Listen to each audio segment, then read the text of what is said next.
Today we're looking at meditations on philosophy, and I want to look at a guy called Friedrich Nietzsche, and 1844 to 1900, and he wrote these words: "The strong are those who are more complete as human beings, who have learnt to channel the will to power in a creative force."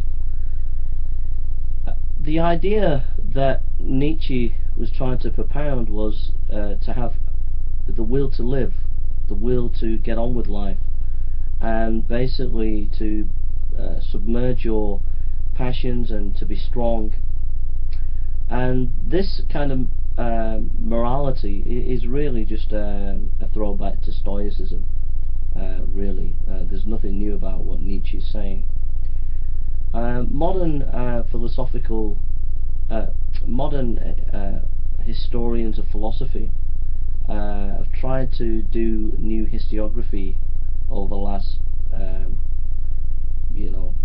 quite a few years now. Have tried to make Nietzsche more palatable to people, because there is an idea that's been around for a long time that Nietzsche's ideas influenced Hitler. And so there are historians and philosophers today trying to distance Nietzsche from Hitler, because this idea that we've got to be strong, and that the strong are the superhumans, and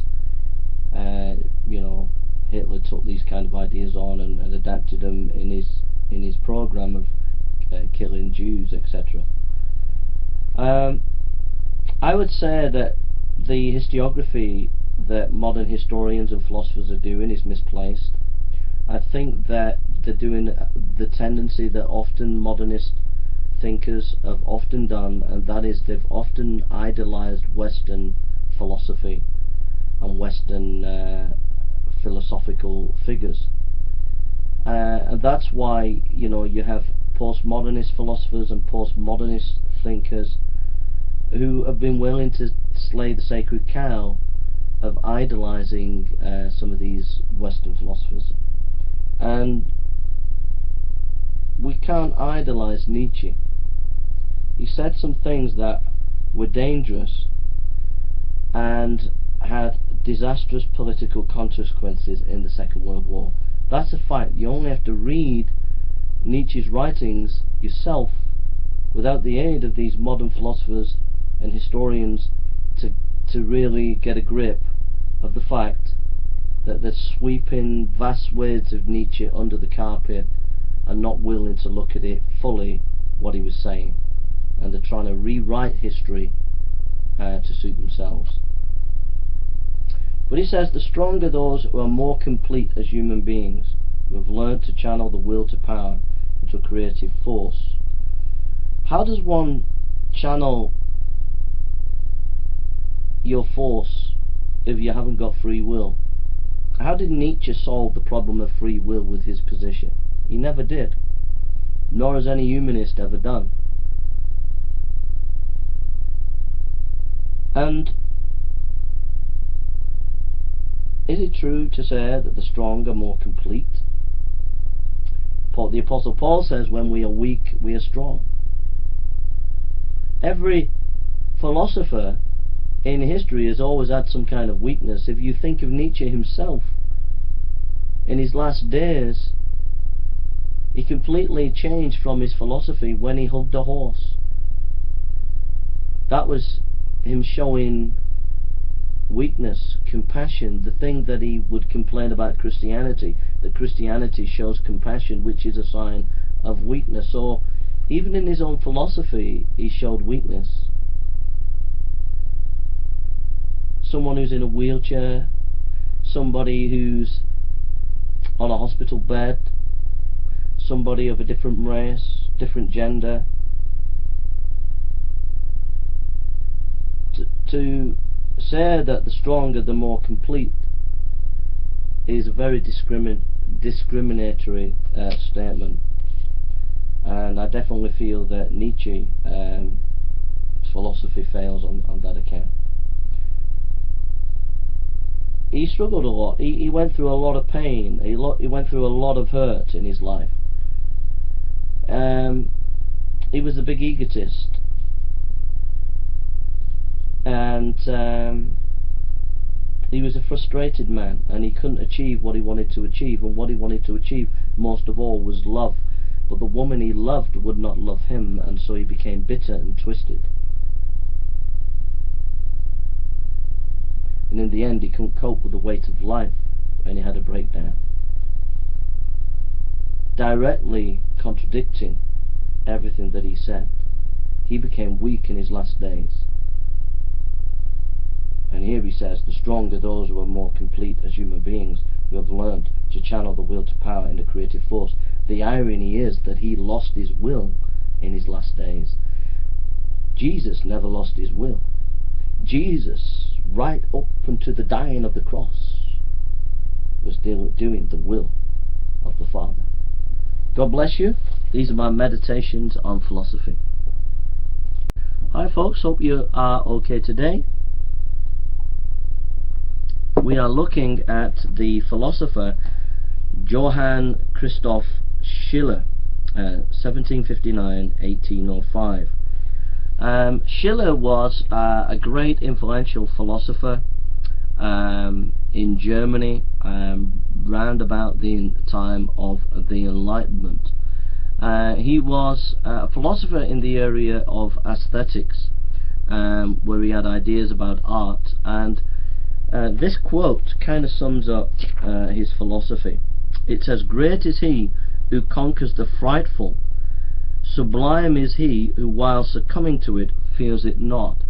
And in Schiller's writing and in Schiller's thinking, we are confronted with fear, but as we master that fear by getting in contact with ideas and that are away from the sensual and into a realm that is not the sensual, then we have a kind of joy and a sense of freedom, and that is the place that we ought to go as human beings. And so there are two concepts. I'll just read the concept here. We have the preservation drive and we have the conception drive. So we have the preservation drive is the drive to preserve ourselves, and then there is the conception drive, and the conception drive is producing ideas that help us to move forward in a creative way. And both of these drives combine to deal with the issue of fear, and as we move away from the sensual into the more conceptual, then we're able to break free from that fear, and that's where art comes in. That's his idea. So I'm just going to read that again.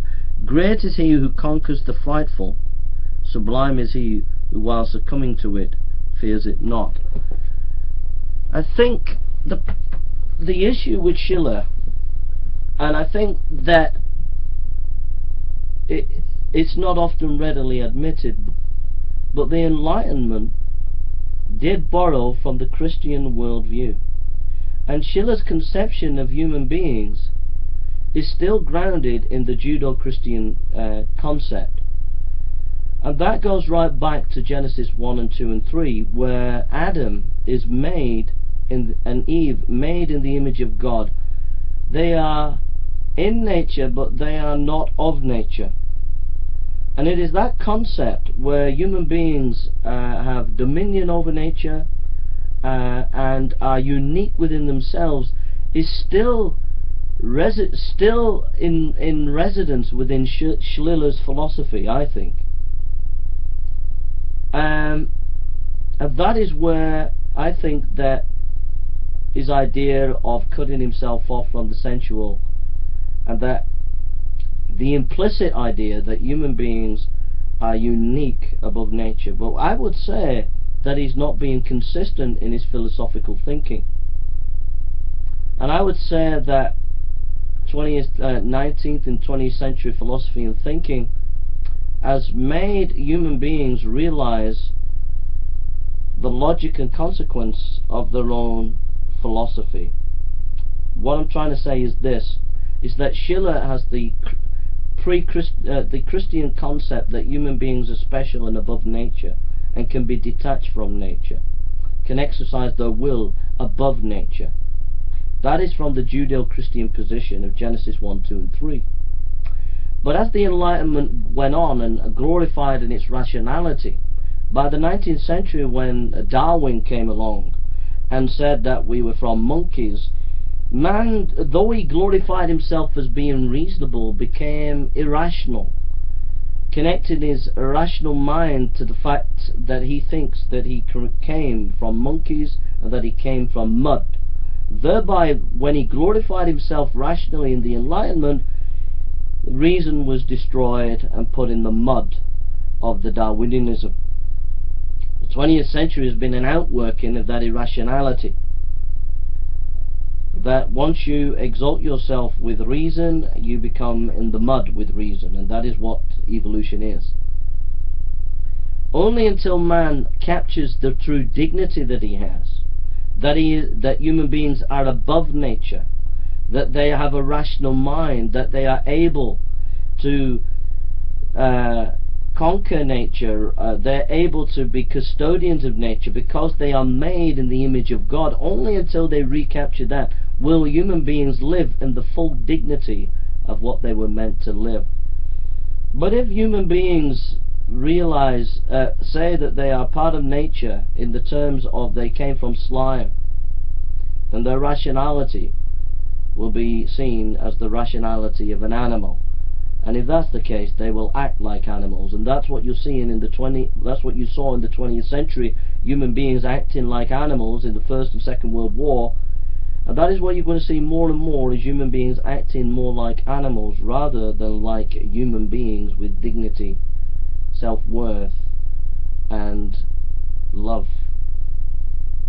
So the conclusion here is that Schiller was actually borrowing from the Christian worldview to do his philosophy.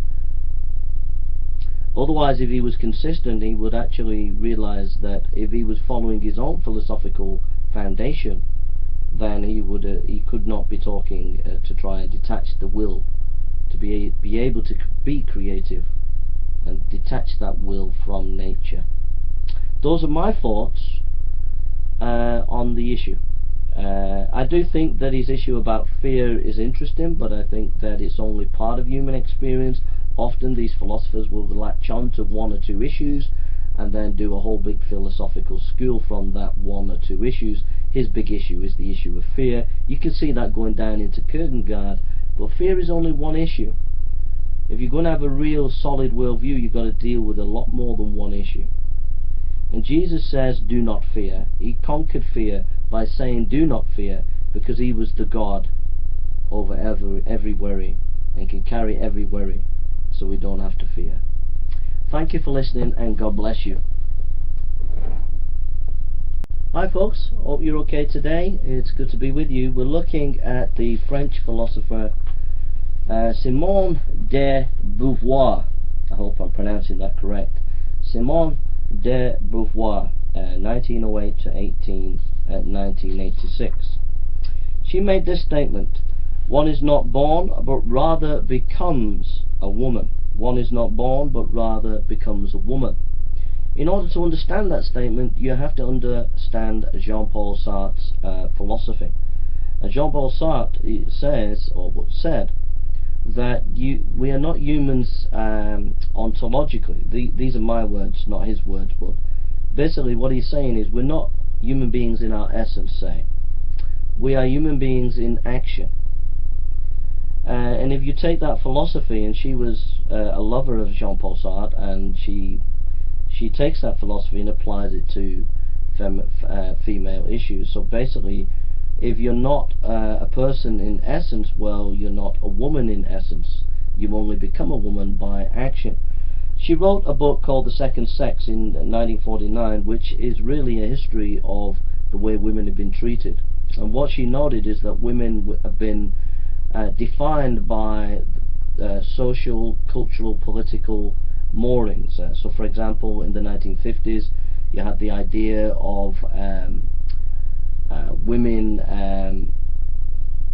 being a good wife.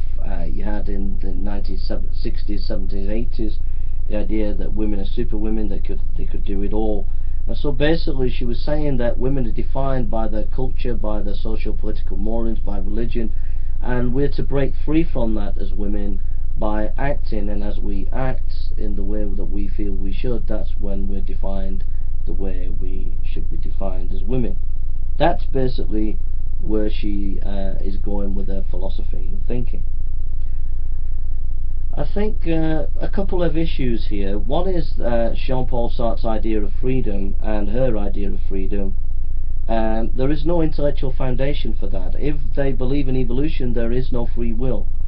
If you're a product of nature, then you act upon that nature. To talk about that you could break free from that and have free will, I don't think it's logically possible to be able to make that leap. If it is a leap, it is a blind leap of faith. It is not a leap that you can have any intellectual credibility for.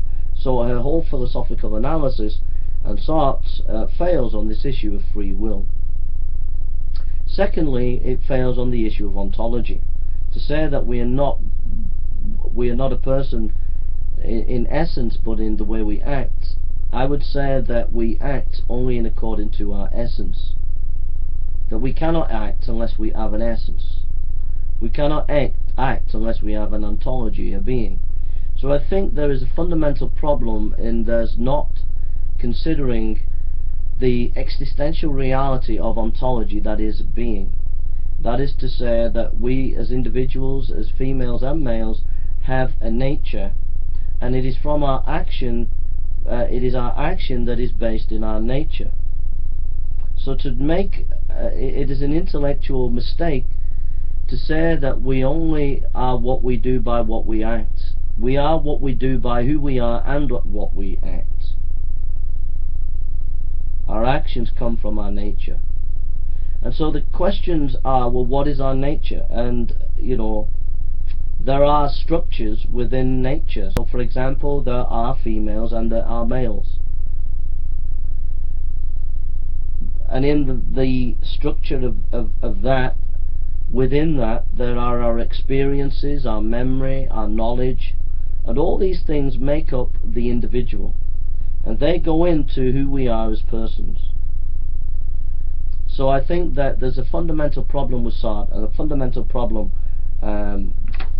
with Simone here on that issue. The next issue I want to tackle is the issue of women, the liberation of women. I think personally, I think that as we look at the history of, we need more theologians and thinkers to do more historiography about the way women are treated in history, because we're only hearing one side of it. We're only hearing the feminist side. Incidentally, quite a lot of feminists tried to sideline this philosopher for whatever reasons. But her book, The Second Sex, was a feminist. Is like the feminist Bible, but at the same time she was sidelined by some feminist intellectuals. The point what I want to get at here is the historiography of the way women are treated in history is one-sided. We're only getting the feminist perspective. We need more objective historians and philosophers and thinkers to go back and write a history of women in a more objective way and to give a more balanced approach. We need more thinkers like that. I think the other issue I want to say is, what is freedom to be a woman? Is it a freedom to break free from the mores of society, or is freedom to be who you truly are, and truly made to be who you are, and to fulfill that? God made women for certain things, and if we follow God's prerogative, and the woman does as God says, then she will be truly who she should be. But if she tries to break free from that, then that will not be freedom, but that will be a curse. Eve tried to break free from the moorings of God's promise, and thereby became enslaved. If we break free from that which is good, then we will become a slave. And so surely it would be better to obey what God says and follow what God says as a woman, then you will be truly free. Freedom comes in conformity to the will of God, then we are set free. We can never be truly free, autonomous, away from God. We become a slave to our own lust and desires. And she was a slave. She was never truly free as a philosopher. She was in bondage to Sartre. She was in bondage to her lusts. She was never ever truly free, even though they tried to make themselves to be free. Jean-Paul Sartre and she, Simone, they tried to say that they were free, but they themselves were in bondage because they made a mess of many of the relationships they had, and they never had that freedom and joy that they said that you could have by being an existentialist. Jean-Paul Sartre's bad faith was truly bad in the end. That's the irony. Thank you for listening, and God bless you. Hi folks, hope everybody's okay. It's good to be with you. We're having a few philosophical meditations, and we're looking at Maurice Schlick, and he made this statement. A statement is meaningful if it is either true by definition or is in principle verifiable by experience. Now, Schlick was heavily influenced by the early writings of Ludwig Wittgenstein. Schlick concentrated on the issue of language and how language is used.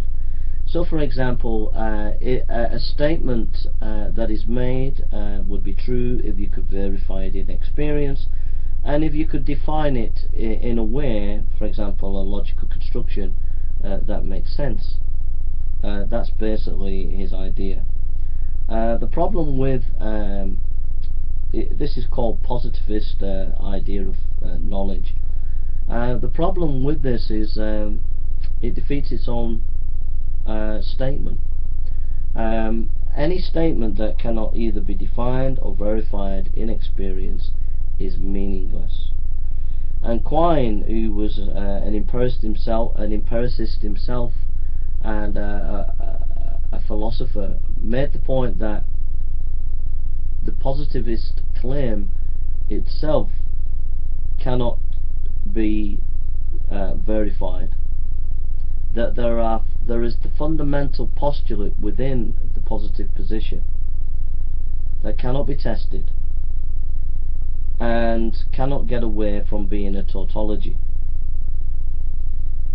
And so therefore positivism came into deep question. In fact, a lot of these thinkers tried to recover positivism, positivist ideas. A lot of help was done by this tradition in the analyzing of language, but in the end they couldn't rescue it because it was embarrassing to them that their basic foundation, basically, in a way, it's the issue of using reason and infinite regress and all the rest of it. Basically, there are certain things that you can't prove by experience, ultimately, and so therefore the positive position kind of breaks down. And on the issue of, well, what about defining things? Well, the problem there is that Schlick kind of said or implied, I think he said, that mathematics is just a tautology, that mathematics is just part of what is true because it defines. But physicists and mathematicians on both sides of the camp have said, and philosophers have said, that actually, for example, physics and mathematics curtail into each other. So this idea that you can demarcate mathematics and just call it that it's knowledge because of definition doesn't quite work. And so Schlick's decompartmentalizing knowledge in the area of that which is knowledge is defined by experience, testable experience, and that which is knowledge by definition, i.e. mathematics, that these compartmentalizations don't work, that maths is also often crosses over to mathematics and is not a tautology. There's more depth to it than that, but also that there are basic concepts, basic ideas in our knowledge that we can't verify in experience. For example, we just have to assume that reality is there, we just have to assume that reason is reasonable, and that is a complete denial of a positivist epistemology, and so therefore it deconstructs itself.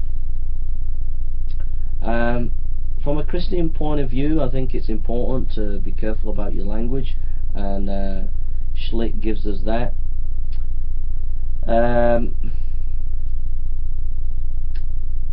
And it points to the fact that I think that Schlick whole program, for good or bad, there were some good things he said and there were some bad things he said, but I think it points to that our claims of knowledge, we've got to be careful, because epistemology and the theory of knowledge is bigger than any one theory, and I think that's the problem that epistemologists get into, and is they pick on one particular aspect or a few aspects of knowledge and say this is the way it is. But knowledge is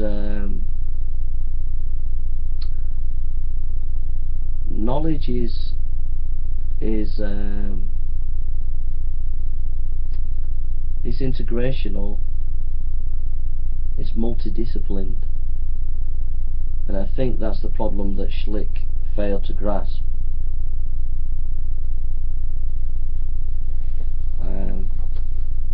That's what I think, and I think with Christianity you get an integrationist approach about the theory of knowledge. You get a whole variety of epistemological issues. You get pragmatism. Jesus said, you know, if you obey my words, you'll know the truth. You get presuppositionalism, in that Paul talks about to the Greek philosophers that in Acts 17 that they know that there is a God because of creation. You get evidentialism, where Paul talks about the resurrection. You get a whole variety of ways of epistemology in Christianity that all come together as one in a person, Jesus Christ.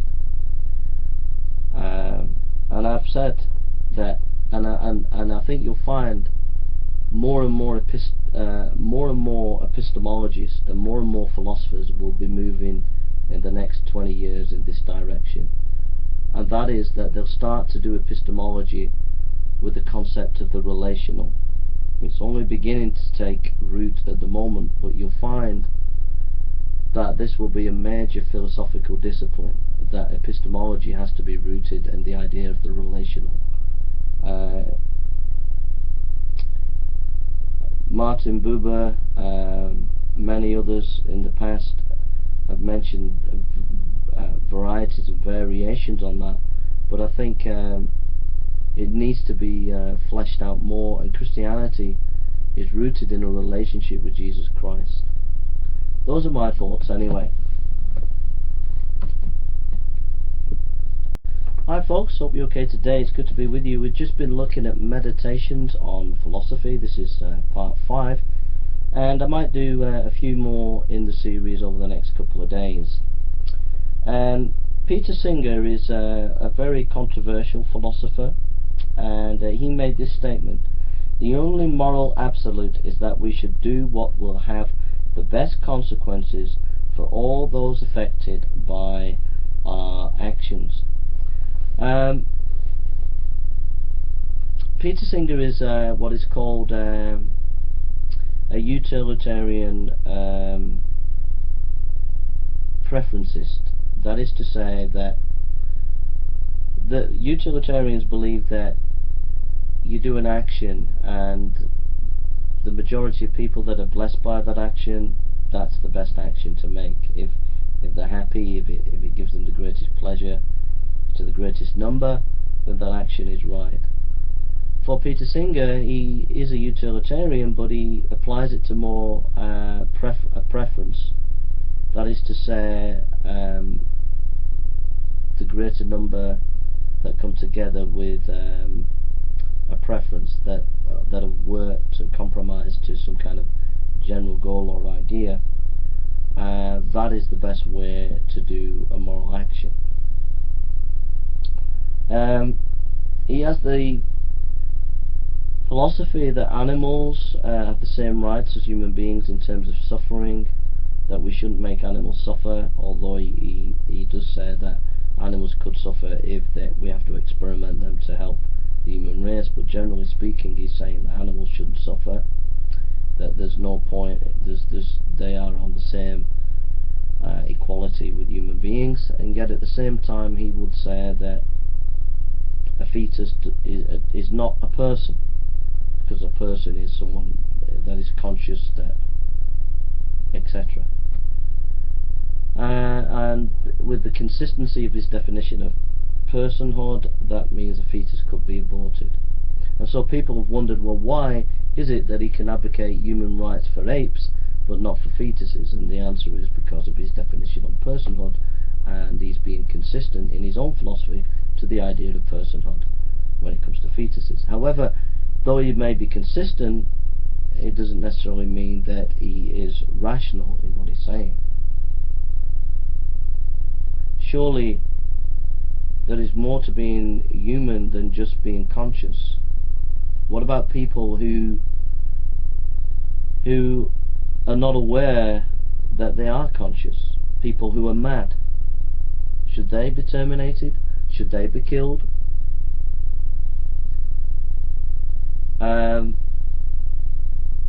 It seems to be compassionate to help people who are suffering, who maybe have lost consciousness in whatever suffering, you know, on a hospital bed for whatever reason, but is it compassionate?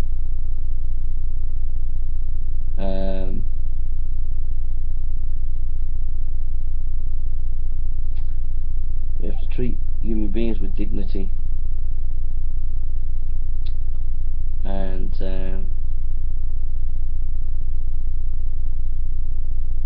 I think the fundamental issues here are, number one, the role of suffering. For Singer, suffering is a bad thing and must be eliminated at all cost. In the biblical perspective, suffering is bad, but there are various roles of suffering within the providence of God, and that God is with us in our suffering. God helps us in our suffering.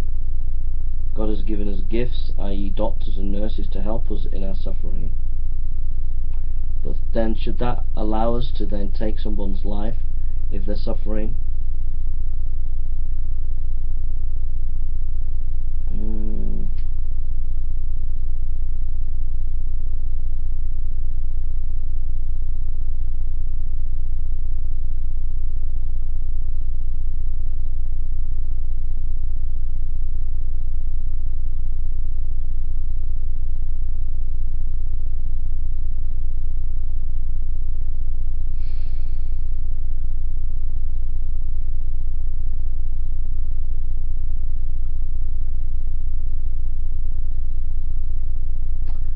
I think no, the reason being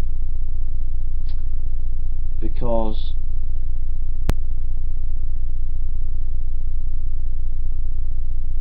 we are a higher conscious entity, even though we might lose our consciousness in illness, And we were made with a dignity as human beings by God. And so therefore it's tremendous seriousness to take a human life. And I think that authority is only there with God. And whoever He gives that authority to. So for example, He gives states the authority to govern, and states to keep sin under wraps. So it's God's authority, and God's authority is He will take life. So for a human being, even though they want to help another human being in their suffering to take their life, they are taking that authority that God has not given them. And that is different in terms of an animal. You know, we had to put down a dog that we loved called Cassie. She hurt her leg and she couldn't walk anymore, and she would be like that for the rest of her days, and so it was compassionate to have her put down.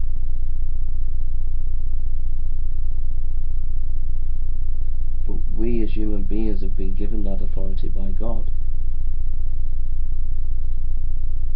and it would have served no purpose whatsoever for the dog to have a broken leg. It wouldn't have been able to be what it was meant to be. But for a human being, whether you lose consciousness or not, you are still what you were meant to be. You were made in the image of God, and you have dignity. And therefore only God has the right to take your life.